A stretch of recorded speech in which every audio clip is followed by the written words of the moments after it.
This video is going to highlight tips for parents who are trying to transition their children into virtual learning from home. I thank you for tuning in.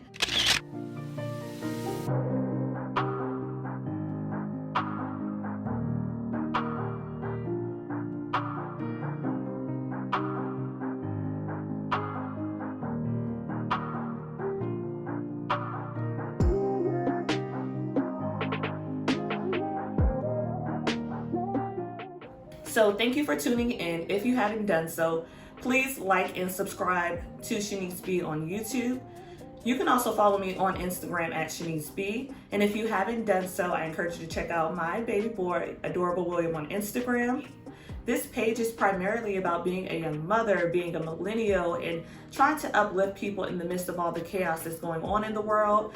And not only that, but just also trying to have those tough conversations regarding issues that some people may not feel comfortable talking about, but just trying to ensure that I'm doing the right thing and that I'm being open-minded and continuing to become the best version of myself. So once again, thank you for tuning in. And in the midst of you checking out my Instagram at Shaniece Be, hopefully you will notice some of the motivational quotes I like to share. And then please stay tuned because I will be starting a blog. And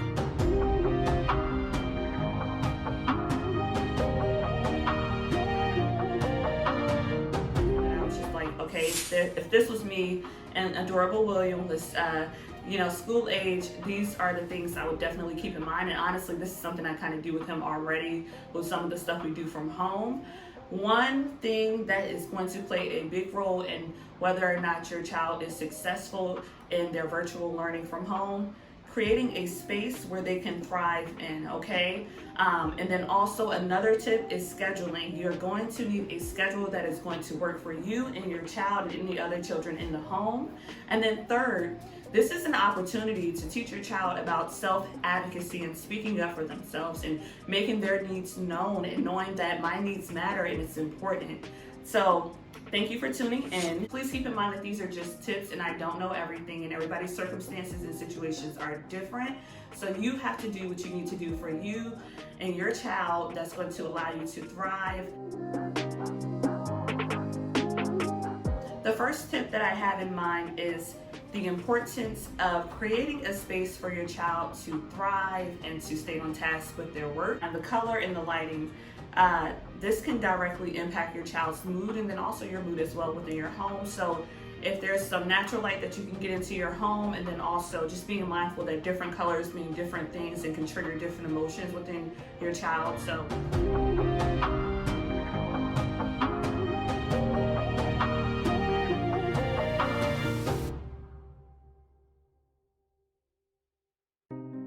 you have a designated space within your home that will allow your child to know that when it's time to go sit over here in this area, or I'm in this room, or I'm at the kitchen table, that this is going to be the time that I'm doing my work. I've seen a few different things people created to kind of make themselves feel like, okay, I'm in my zone, I'm in my space. For those who are unable to go out and purchase a desk, or you don't have a room to separate yourself so you can focus in on your work, or your child can't focus in on their work, it's important for you to come up with other ideas. If you need to take a cardboard box and design it inside, put some inspirational quotes in there, and also add in, like a little pencil holder. I just seen this really cool idea on Pinterest, and then also seen some different stuff on my timeline. You gotta make it fun. Even if you have to create a little special folder that goes out on your kitchen table, just so they know, okay, this is my time. When this green folder is on this table, this means I need to be doing my work. When the red folder comes out, that means I need to take a break and go step away or something. So the first tip I would say is definitely creating a space that is going to allow your child to thrive and to stay focused. So if you know the living room is where all the other older kids are hanging out because they're on different schedules, or it's just where everybody is and there's a lot of foot traffic and it's going to distract your child, the living room is not going to be the best space for you. Any space. So if you have a desk that you can go out and purchase, and you can put it somewhere in your house where your child is going to feel good about doing their work, they're going to feel focused, and they know that this is the space in the area that I'm going to be doing my work. And I get everybody may not have the means to go out and buy all this other fancy stuff. However, it is about being strategic. It is about, accepting the new normal and making the best out of situations and becoming creative and resourceful. So encourage your child to develop something, whether it be if they're in their closet or just somewhere, some good lighting of course, but somewhere where they're able to stay focused. If there's a little area in their room that they want to set up to make that like their little study area, encourage that type of behavior. Create a collage so that they can feel excited about the work they're getting ready to do.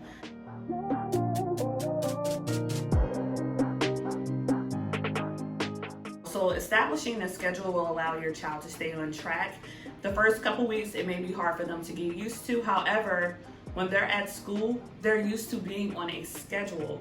And in the midst of these schedules, it's important that you have a time where they're, and I think this is also one thing to keep in mind, it's important that you empower your child to be able to discuss with you a schedule that is going to work for them. You know, like at the beginning of the year or the end of the year when you get to pick the schedule out, this is the time where now you can say as a parent, okay, I know this is what I want for my child, and as a parent, you should guide them. However, empower them to figure out, okay, is this going to be the best schedule for me? Do I do best doing my math in the morning, or is English a better time for me to focus on in the morning? Or just allow them to plan out their day in a way that's going to really benefit them and make them feel good about what they're doing from home, because this is a new day and age and everything is just new. It's a new normal. So empower them to make their schedule that's going to work for them. And if you see as a parent that this is not working, okay, adjust the schedule. You do have that ability to guide them through this process. Also, keeping in mind that in the midst of scheduling, it's important that you schedule a break. When I say schedule a break, I'm not saying schedule a break so they can go in the living room and watch TV. Schedule a break. Put on some, and you know, different people feel different ways about TV and electronics. So if they're able to go outside, let them go outside. If they're able to go dance in the back or upstairs in their room or do some exercises with you, allow them to do so. I don't mind TV as long as it's important how you're programming your children when you let them watch certain shows. So if you're gonna put on TV or something, turn on YouTube. There's a whole bunch of different kid yoga activities that they can do. There's different dances they can learn. Let them utilize TikTok to learn a new dance. That's going to get them up and moving and get them endorphins pumping. So I say definitely encourage physical breaks within that. So if they're younger, maybe some Play-Doh, let them utilize their hands. Let them, you know, just, I don't know, get up and stretch. Do something fun. But they need to step away for a moment so they can continue to focus as they should. And then also, when scheduling, just, you know, scheduling in as if they're actually at school, their lunchtime, you know, anything like that is going to be pivotal for them to succeed and doing their virtual learning from home.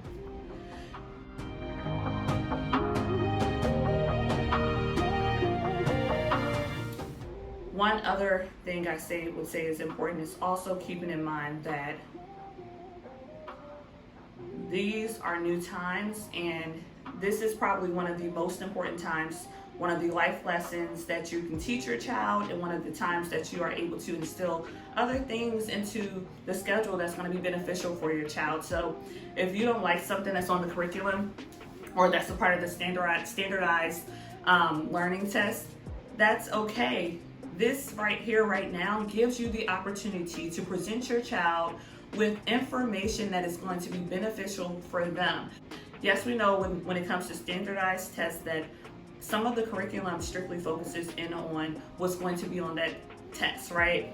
This is your opportunity as a parent to maybe for an extra hour in the day or before the day starts to start teaching them, or at least guiding them in a way where they're able to focus on issues and things that might not always be fully presented in the classroom, right? And this is our job as parents to educate our children. It's one thing to know better, but it's another thing to know better and not do better. So with what we know when it comes to history and just some of the other things we were taught in school, that we're not taught the full picture or the full facts of everything. So it's important that you utilize this time to educate your child. If there's something that should be on the curriculum, but they didn't put that in the Virginia school curriculum yet, that is okay. This is your time to educate your child. YouTube University has a whole bunch of information out there. Be careful what you're selecting. However, there are some legit videos. So I would encourage you to utilize this time to schedule in other areas of interest that they might want to focus on. If it's dance, if it's biology, if it's their history, her story, anything like that, you need to make sure you are providing those tools. And this is the moment. this is the moment right here, right now, where you're able to do that. So then also, my third tip and my final tip, and this is one of those things that's going to prepare like some of your younger kids, I would say grades K through 5, to learn these self-advocacy skills that's going to matter for the rest of their life. My last and final tip is going to be about the importance of self-advocacy and letting your children know what self-advocacy is. And basically it's just letting them know that their needs are valid, that their needs are important, and it's important that they advocate for themselves. So if they need assistance with something and they're not understanding the material, or they just know that the schedule that they've came up with, it hasn't been working for them and they need to change it, or vice versa, it's important that you let them know it's okay to speak up and say, this is what I need and this is what's going to help me be the best version of myself. So yeah,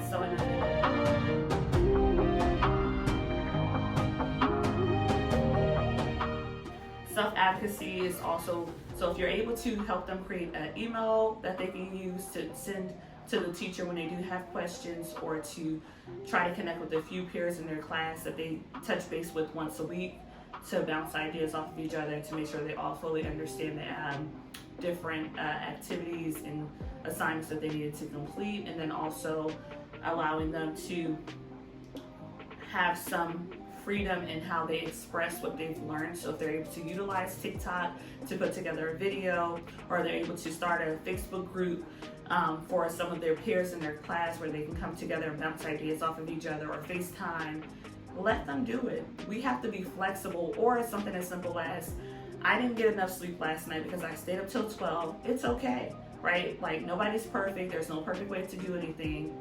It's just not realistic to try to be perfect in these circumstances. So if your child was up late, let them start a little later with their day.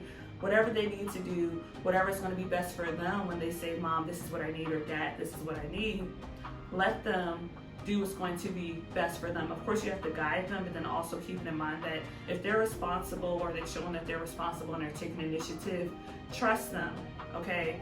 Trust them to do the right thing, and be flexible and say, okay, you can start and you can work from 10 to 4.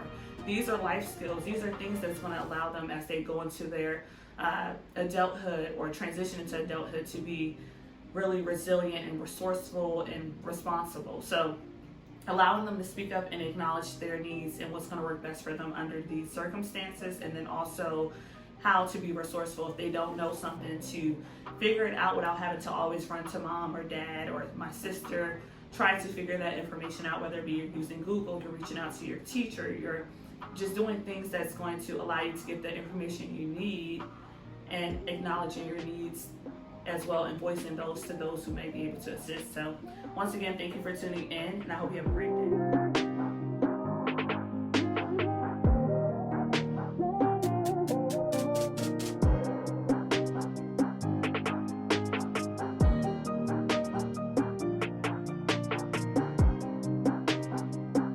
Thank you all for tuning in. I do appreciate it.